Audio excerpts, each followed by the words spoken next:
आपके किस तरह के कैरेक्टर हो गए इस फिल्म में और क्या नया धमाका? अब जौने फिल्म के नाम है विजय पथ, तो मान लीजिए समझ में आता है कि विजय पथ में पवन सिंह क्या दिखेगा, तो कहने की जरूरत नहीं है। लेकिन जौने फिल्म के नाम बा सात में हरिया, तो सात को मेहरी लोग के हम कैसे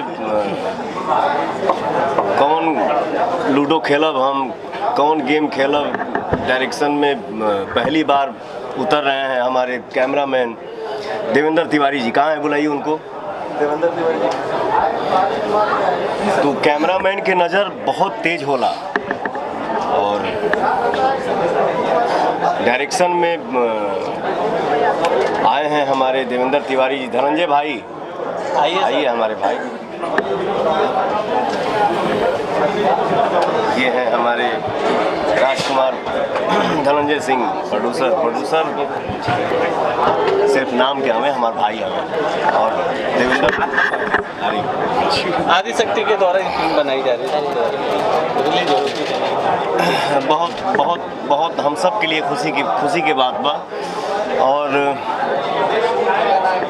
हमके लगा था कि पहली बार इंडस्ट्री में कैमरामैन डायरेक्शन करी हैं जो भोजपुरी बोले लें। वैसे तो काम कान में बता दीजिए, मैं बोल दूँ। बस जिस तरीके से हमरा जोड़ी के प्यार दुलार आशीर्वाद जो हमारे श्रोता दे रहे हैं, दिए, मतलब एकर बस। लोग ये वीडियो बहुत पुराना है पवन सिंह जी और अक्षरा सिंह जी का। आप सबको बता दें कि एक फिल्म के शूटिंग के दौरान इंटरव्यू लिया गया था, जिस फिल्म का नाम पवन सिंह बताया सात में हरिया। आप सबको बता दें कि उस समय अक्षरा सिंह और पवन सिंह का जोड़ी सुपरहिट था और बॉक्स ऑफिस पर धमाल मचाता था और लोग काफ़ी पसंद करते थे पवन सिंह और अक्षरा सिंह के जोड़ी के। तो ये वीडियो डालने का मेरा मतलब है कि मैं जानना चाहता हूँ दर्शकों से कि आज भी अक्षरा सिंह और पवन सिंह को कितना पसंद करते हैं। तो प्लीज़ आप सब कमेंट में बताइएगा कि अक्षरा सिंह और पवन सिंह को कितना पसंद करते हैं।